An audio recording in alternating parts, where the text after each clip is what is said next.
Hello everyone, welcome back to this channel. तो आज हम लोग देखने वाले हैं इंटीग्रेशन टेस्ट क्वेश्चन को कैसे सोल्व करेंगे। तो देखो, चलो हम लोग स्टार्ट करते हैं। देखो, इसको अगर सोल्व करना है तो हम इसको स्प्लिट कर देंगे। तो यहाँ पे हम लिख देंगे इसको a sin cube x dx और होल अपॉन यहाँ पे हो जाएगा साइन स्क्वायर एक्स इंटू में का कॉस स्क्वायर एक्स। और हम लोग से क्या कर रहे हैं, स्प्लिट कर रहे हैं इंटीग्रेशन को। फिर यहाँ पे क्या हो जाएगा b into cos cube x dx और होल अपॉन क्या हो जाएगा यहाँ पे साइन स्क्वायर एक्स इंटू में का कॉस स्क्वायर एक्स। तो इसको मैं यहाँ पे लिख लेता हूँ, कुछ ऐसे हो जाएगा। अब देखो, ए और बी क्या है, कांस्टेंट है। इंडिकेशन का क्या आएगा, बाहर आएगा। यहाँ पे ए बाहर आ गया तो यहाँ पे क्या बच गया, साइन क्यूब एक्स डीएक्स बच गया। और अपॉन में क्या हो गया यहाँ पे, sign square x into cos square x. और फिर प्लस, फिर यहाँ पे बी बाहर आ गया और इंडिकेशन के यहाँ हो गया हमारे पास cos square, sorry cos cube हो गया ना यहाँ पे।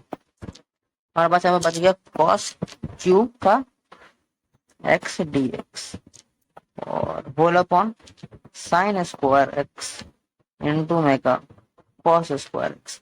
अब देखो, sine cube x by sine square, ठीक है। तो देखो, इससे तो ये दोनों कैंसिल आउट होगा, तो न्यूमरेटर में क्या बचेगा, बस साइन एक्स बचेगा। वैसे अगर यहाँ पे देखें तो देखो, कॉस क्यूब एक्स है, इससे ये कट और ये कट, ऊपर में क्या बचा, कॉस एक्स बचा। इसको मैं यहाँ पे लिख लेता हूँ, ये तो बाहर ही है इंटीग्रल के। तो यहाँ पे क्या हो गया, एक साइन एक्स बचेगा न्यूमरेटर में, तो sine x d x by, और नीचे में कॉस स्क्वायर है, यानी कि cos x into cos x लिखा हुआ है नीचे में, यही चीज तो लिखा है। फिर प्लस बी, ऊपर में फिर क्या, एक कॉस एक्स तो बचेगा और dx तो है यहाँ पे। देखो नीचे में साइन स्क्वायर एक्स है, यानी कि क्या हो गया, sine x into sine x ही तो होगा, कुछ ऐसे इसी यही फॉर्म में तो लिखा है। अब देखो, साइन बाई कॉस क्या हो गया, टैन। इसको मैं लिख सकता हूँ यहाँ पे टैन एक्स मल्टीप्लाइड बाय, देखो 1 by cosec x dx। फिर प्लस बी और इंटीग्रेशन ऑफ, देखो कॉस बाई साइन क्या होता है, तो कॉट होता है, कॉट एक्स। और मल्टीप्लाइड बाय 1 बाई साइन क्या होता है, तो कॉस सेक एक्स होता है।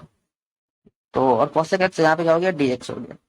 तो बस अब सिंपल हो गया हमारे पास। अब देखो, ये तो होगा मल्टीप्लाई। अब देखो, tan x into sec x का इंटीग्रेशन क्या होता है, तो सेक एक्स होता है। तो यहाँ पे हो जाएगा a सेक एक्स, फिर प्लस, और यहाँ पे क्या हो गया b। अब देखो, cot x into cosec x, इसका इंटीग्रेशन क्या होता है, इसका होता है माइनस का कॉस सेक एक्स।